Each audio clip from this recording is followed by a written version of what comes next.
friends, it's Valerie. Welcome back to another week's What's for Dinner. If you're new here, welcome. I'd love if you'd hit that subscribe button and join my YouTube family. I put out What's for Dinner videos every week, and this week I have 30 more inspirational meals for you that I hope that you enjoy as much as we did. Other than that, how's everybody doing? I have had quite a week that just feels so bleh, if that's an expression to say how it's been. I have not felt like doing anything. I did do some decorating at home because of course Halloween is like my favorite time, and fall and all of that. So I got all that up hoping that it would just make me happier, I guess. And as great as it is to see it all, I am just not having the energy to do anything. Like, I wanted to record a video, and so I'm still going to try to get some video with at least a tour of seeing the little bit of decor that I have up. Maybe some grocery haul coming up this week. I did get some new things that I would like to show you, and in one of these food recipes you'll see like enamel cast iron pan that I got from Sam's Club, and you'll see that in my grocery haul coming up. It's my first time using it in this meal, and it was interesting for me because I don't normally use those kind of pans. So give me some feedback on that if you use those type of pans. I know I feel like a newbie cooker, but like cast iron has just never been easy for me. So I automatically try to go for nonstick, as much as I do enjoy a nice cast iron pan though. It's just convenience. So other than that, let's just get started.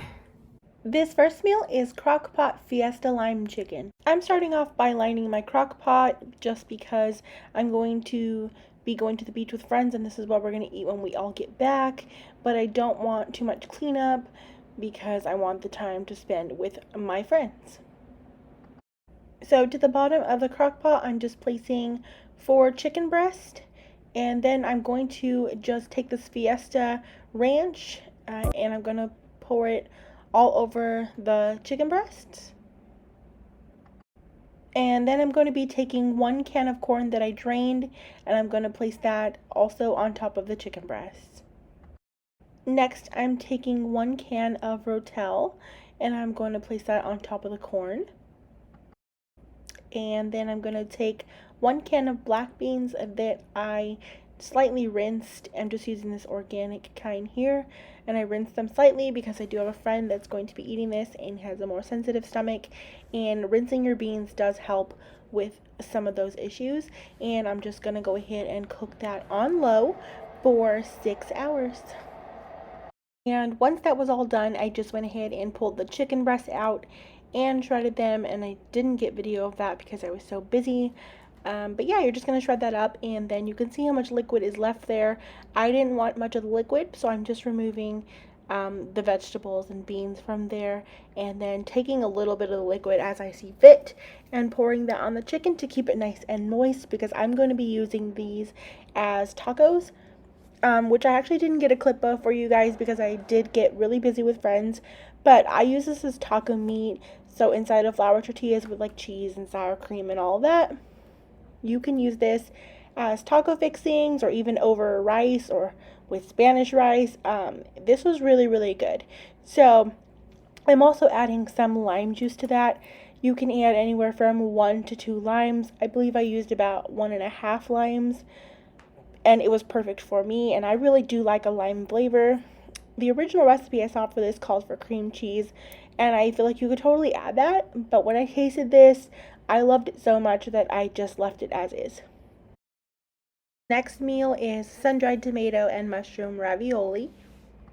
I'm starting this off by taking a pot of water that I've boiled and salted as well, and I'm taking 2 of these packages of ravioli. I thought I showed you the picture, but I didn't. I'm assuming they're about 8 to 10 ounces each package, somewhere in there, and I'm boiling them to the directions on my package. And then while those are boiling, I'm going to go ahead and just quickly slice up a package of portobello mushrooms. This is a 10-ounce package of mushrooms, and you can definitely use already pre-sliced mushrooms. And then next, I'm just taking some sun-dried tomatoes. I didn't really have an exact amount. I'm just taking what I feel like looks about right, maybe like a 1/4 of a cup. And I had julienne style sun-dried tomatoes, and these are the ones not in the oil because I didn't have those on hand. So I'm just chopping them up into some smaller pieces. And then once that ravioli was done, I'm just taking a spoon and taking them out of the water instead of draining them because I didn't want them to break open. So I'm just gently removing those from that water. Then next, I've taken my large skillet and I'm going to add in 1 to 2 tablespoons of olive oil and a tablespoon of butter. And I'm going to go ahead and saute those sun-dried tomatoes in that olive oil and butter over medium heat. And those sun-dried tomatoes will begin to soften, and then I will go ahead and add in my sliced up mushrooms and give those a good stir and let those also just saute and get softened.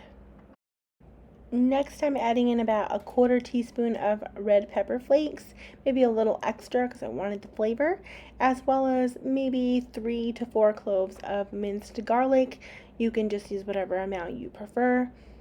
And I'm just going to go ahead and give that a good stir and let that garlic start to saute for a few seconds there so the scent can come out of it.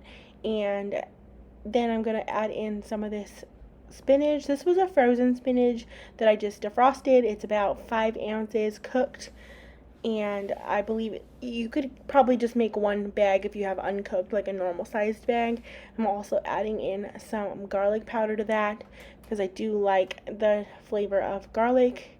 And then next, I've taken a half a package of bacon and I chopped it up into some bite-sized pieces. And I'm just going to cook that up, and you could also just cook whole pieces and then crumble them after. That's also fine.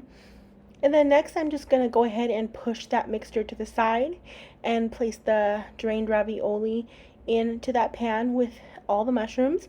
And I'm taking that bacon grease that was left from cooking the bacon, and I didn't have a lot of grease left, maybe just like a tablespoon to 2, and I'm just placing that in there, and it's going to help create a nice sauce with good flavor. This isn't a too saucy of a ravioli, but it still has some moisture and it tastes delicious.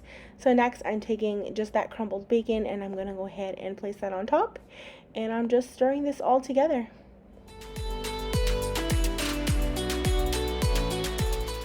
I had decided I wanted some crunch on this, and these pepitas were sounding really good, which are just pumpkin seeds. And so I am just placing some of those on top just to my liking. Like, I'm just eyeing this. They looked really good and they were amazing. They added such a good crunch and flavor. This was delicious. And I made a side salad with some feta, and I made homemade croutons, and I'm using that Aldi salad dressing that is seasonal that I got a backup of because it is amazing. We love it. My boyfriend asked for salad multiple days. That's how good it was. This last meal is a pesto turkey skillet. I'm starting off by taking 1 cup of this orzo pasta, and I'm adding it to a small pot of water that I boiled and salted, and I'm going to just cook that to my package directions, which was about 5 to 6 minutes. And now I'm taking 2 small to medium zucchinis here, and I'm going to go ahead and just slice those in half, and then slice them into some like moon-shaped pieces. To both of those zucchinis. I'm also just dicing up 1 small yellow onion. And I just want to make a quick note that when the orzo is done cooking, go ahead and strain that through a fine mesh strainer so it doesn't fall through, and reserve about half a cup of your pasta water. Next, I'm taking this enamel cast iron pan I just got, and I'm placing about a tablespoon of olive oil in there to heat. And as you see, it begins to brown, and I've never worked with enameled cast iron before, so I don't know if that's normal, but I have seen other people cooking and have that like browner spot in the middle. So let me know if that's normal, if you guys normally cook with that or what. It did wash out just fine, so I guess everything is okay. But other than that, okay, so next I'm just going to go ahead and I'm browning 1 pound of ground turkey and using my meat chopper to break that up, and I'm just going to season that with some salt, pepper, and some Italian seasoning.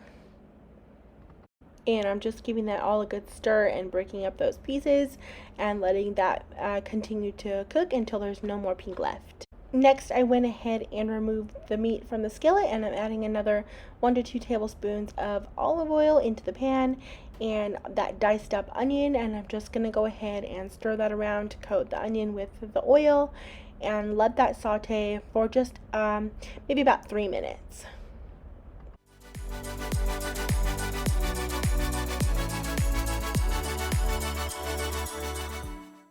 Next, I went ahead and minced up some garlic, about 4 cloves worth, and I'm just going to place that in with the onions and let it become fragrant and saute with those for about another 30 seconds to a minute. I've also placed a little extra olive oil in there because I am feeling like it's getting a little dry. And then I'm going to go ahead and place in that zucchini and let that go ahead and begin to cook and brown up. I don't want it to be too soft, so maybe just about 3 minutes. And again, I'm just giving that a quick spritz with some olive oil and even adding a little bit of the pasta water in because I did reserve some of that. And I'm also using that to deglaze the bottom of the pan. And then once that's cooked for a few minutes, I'm adding in 1 can of corn. Then I went ahead and drained, and I'm just going ahead and stirring that all together. Next, I'm just taking that browned ground turkey, and I'm going to go ahead and place it back in the skillet to let it go ahead and heat back up with the rest of the veggies. And then I'm going to go ahead and take that cooked orzo pasta and pour it into the skillet with this. And mind you, I did take some of my pasta water that I had, and I did pour a little into that orzo while it was sitting there so that it didn't stick together. And I'm just going to go ahead and give that all a nice good stir together to combine it. And then I'm going to be taking some pesto, and I'm just using this brand here, but I'm using about 2 to 3 tablespoons worth. I'm not really measuring, but it's about 2 to 3 that I end up using in total in the end, because later on I do add some more in. And just go ahead and stir that and try to get it spread out throughout all of that veggie and orzo mixture. And then lastly, I'm just grating some fresh Parmesan on top. I'm aiming to get about 1/4 cup's worth. I didn't want to grate it on the side and measure, so I'm just eyeing it. And it might not be exactly enough, but I will be adding more on top of my individual plates as I serve them, so it'll all work out. And so just go ahead and grate that in there or measure it on the side, whatever you prefer, and then just give it all a stir to get it nice and incorporated, and the cheese will begin to melt very easily because it's very thin. And I've already turned the heat off at this point. I am also tasted it, and I wanted to add some red pepper flakes, and there you'll see me adding in that extra bit of pesto. And at this point you could also add any additional salt or pepper. I didn't need any because the salted water from the pasta, I used that, so it was all fine, and this was very delicious. We loved it a lot, and it's nice and fresh and light and quick, and that's something very good in my book. Thanks so much for watching, friends. Don't forget to hit that subscribe button so you don't miss out on any future What's for Dinner videos. I hope you all have an amazing week.